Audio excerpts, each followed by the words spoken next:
Hey guys, Lethal Leslie here, and today we're going to be talking about how to sneak past BTs in Death Stranding. So we're about to head into an area full of BTs, and I'm going to be dropping some tips and tricks on how best to sneak past them.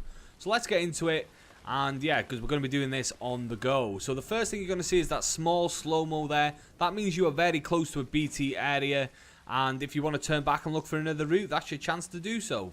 But if you push on and you do want to go through the area, you're going to have this small cutscene where the blinker pops up, which is what I've named it, the blinker, guys. So this little machine here pops up, which I've called the blinker, to detect them. And that is because your baby in there, has detected them, and then it shows that they've detected them through this.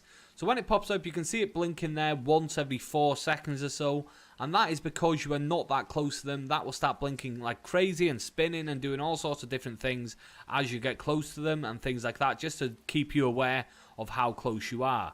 So that's one thing to be aware of at all times, is what this is doing. Where this is looking is also important, because this will always be facing the closest BT to you.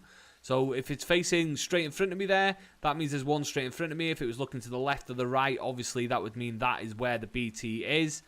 So always just be aware of it when you're moving through these areas, which I'm sure most of you guys are. Another quick tip, and this is for kind of like if you fall over in an area with BTs, is you will have a BB then that starts crying. And obviously if your BB's crying, it's making a lot of noise, it can cause you a bit of problems. So how to soothe them is basically what the tip is here. If you press L1, you're going to do the zoom in here. This can also spot them. If they're not showing the BTs and you look at them, it will actually show up when you look at them with the L1 button as well. But if you press L1 and then press down on the D-pad, it will look at your BB, and then if you press square, it will let you pick the BB up. What you need to do then is actually rock your remote now, because obviously the PlayStation remote has sensors in them, so rock it back and forth, and it will then soothe the BB back to like a very calm state. You can see the state of your BB in the bottom left there right now. My BB's in great condition at the moment, well looked after. I'm not bragging. I'm just saying he's happy. That's all. It doesn't matter. You know, it's not bragging.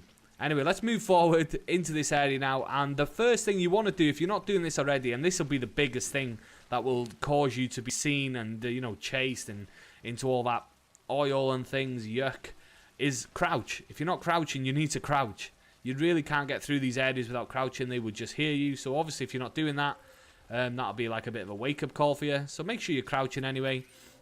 And let's start moving through. And then another big tip when it comes to getting past these is holding your breath. Now the way you hold your breath is with the R1 button. So if you press R1, you see he'll put his hand over his mouth, and it gives you maybe 10 seconds or something like that where you have obviously no breath. So you want to move in those times past the BTs, and if you're close to them or you need to get in between two, that is the time to hold your breath and move. But be wary, but if you get into that last little block of breath and you need to pull your hand off your mouth, you will take a very large breath. And if you do take a very large breath, obviously you're going to make a big noise and you will be noticed. So you need to be careful on how long you hold your breath for.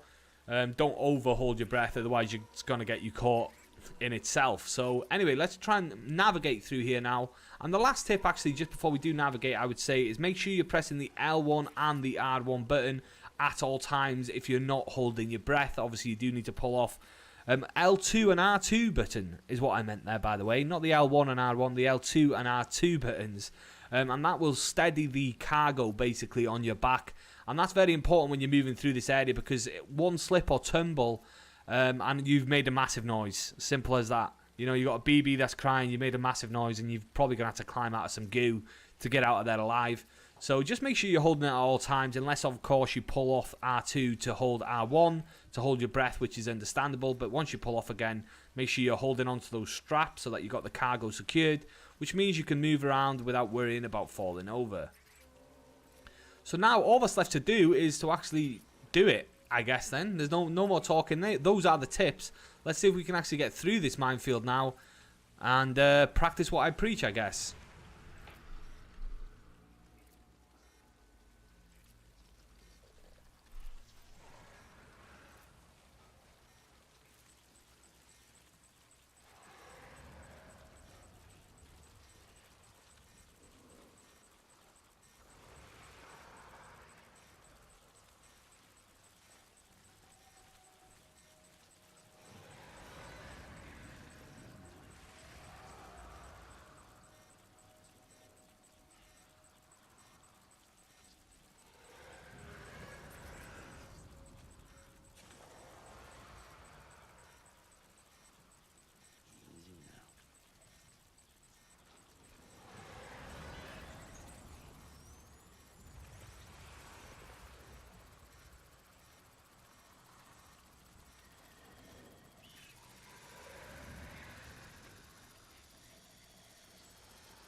I think when the red light comes on as well, it's probably a good time to start thinking about holding your breath.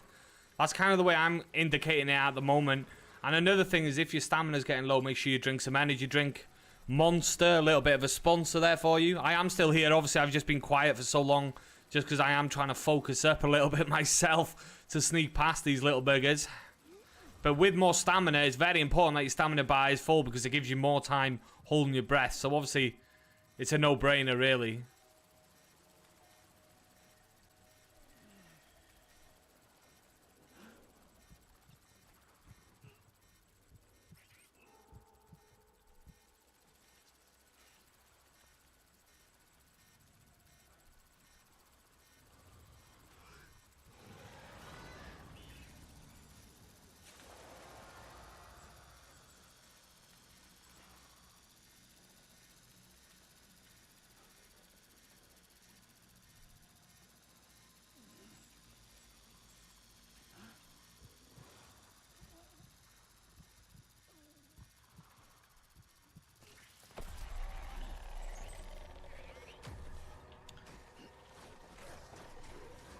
And then if you do get seen, guys, you have to be very quiet.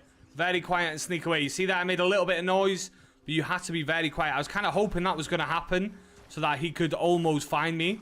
You hold your breath, you move. Hold your breath, you move. Never, ever run. The second you run, you're already dead.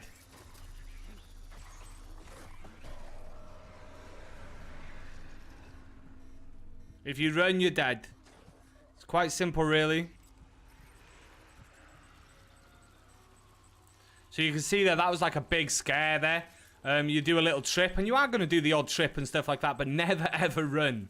It's hard not to, trust me. You just feel like you want to run. It feels like the only way to really do it. But if you run, you're dead, basically. You're not dead, though. You're in the oil. You're in the oil if you run. That's the way it is. And I think we're as good as out there now, guys. The blinker is starting to go slow. Kind of funny that we had a little scare at the end there. Obviously, there's going to be a lot of time in that video where there's not too much talking off me, but that is basically how the job is done right there. And that's as intense as it gets on this game, really. It's that's an exciting moment for sure. I enjoyed that. And that is going to be the end of the video anyway. We're to our next destination. We can get on with the game. We've managed to pass the wave of BTs, and we'll be able to deliver the cargo. So I'm going to leave the video there, guys. If you liked the video, like the video. Subscribe if you want to see more. Thanks for watching, as always, and take it easy.